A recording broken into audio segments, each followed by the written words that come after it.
Hey guys, I'm just going to run you through a quick introduction to our Bernina 1008 sewing machine. These are a really reliable sewing machine. Everything on them is metal except for some of these dials which are plastic, so that makes it super strong and great for a school situation.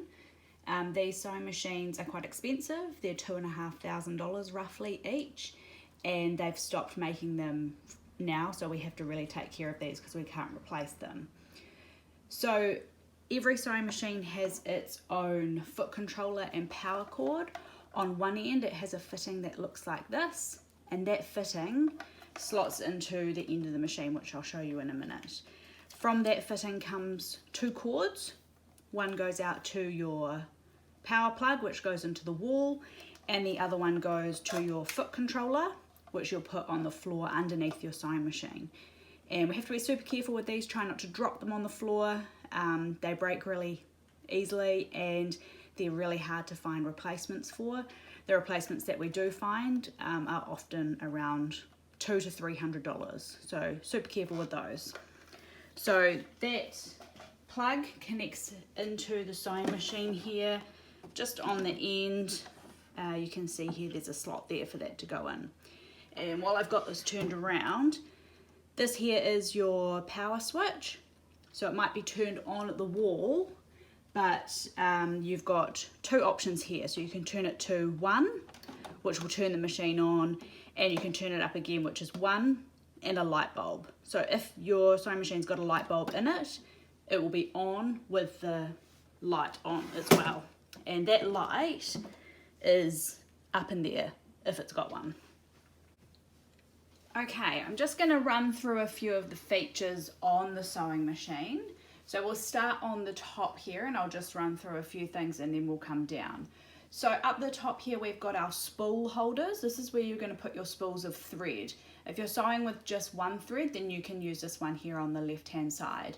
These do go up and down. Be careful pushing them up and down because sometimes they stay stuck down and they're hard to get back up and expensive to replace. This here is your decorative stitch menu, so if you wanted to do some sort of fancy decorative stitch, all your options are there, and this is your selector for that, so it goes out, up, lock it back in. This one here is your tension dial. You've got two red markers. You want to make sure that those red markers are in line with each other there.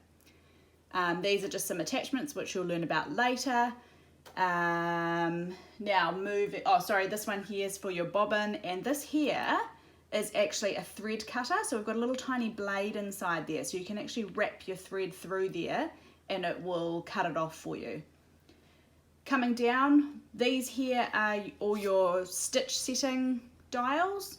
Really important to check that these are where you want them to be before you start sewing.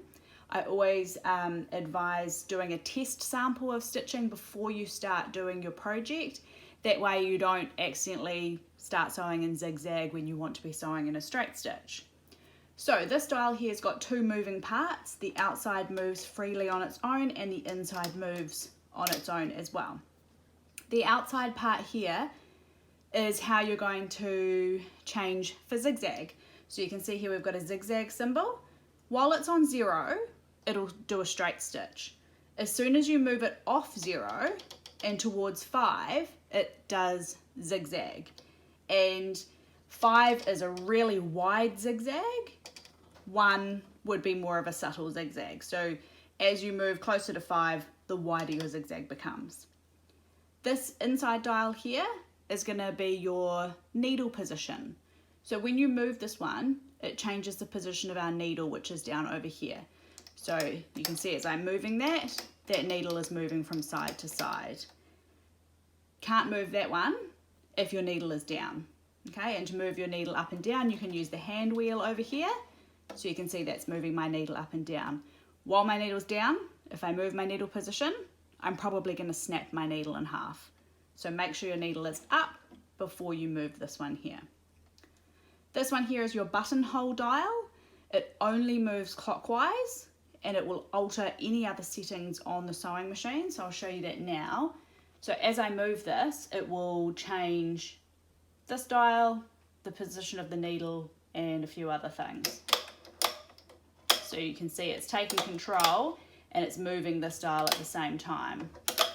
So if you come to use your sewing machine and for some reason it's not working or the settings aren't quite right, just double check that that little dot is up on 0.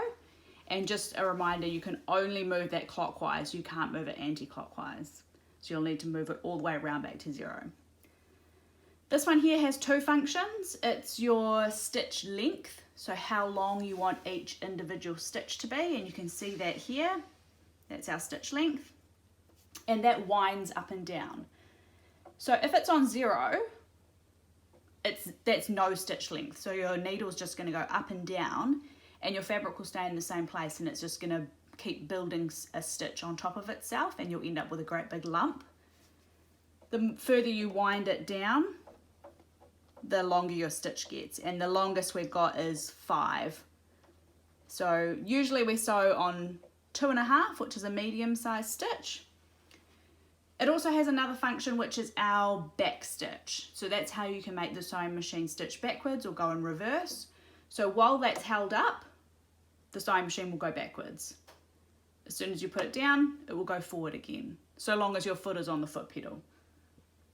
This one down the bottom here, like the top one, has 2 different moving parts, the outside part and the inside part.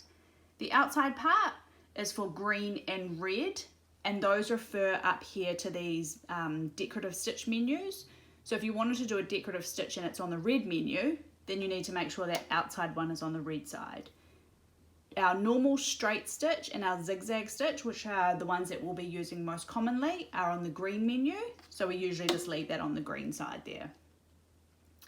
The inside dial, this is the symbol for a darning stitch, and a darning stitch is pretty much when you're just going to stitch in the same spot.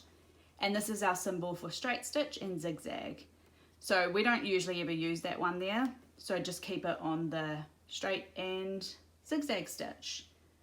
Now I just told you about the hand wheel before, so that moves your needle up and down. It also moves this hook here, so when you're trying to thread your machine, if you can't see that hook, you can move your hand wheel and it will come out. On the back of the sewing machine here, there is a lever, and that raises your presser foot up and down, so you can put your hand just through the slot here and feel where that is. It's got to be down when you're sewing, but up when you're putting your fabric in there. This is your bobbin house, so you can open up that little door there, and that's where your bobbin and bobbin case will go. You've got a measuring thing down here if you need to measure anything for cutting, and I think that's about all you'll need to know to start with.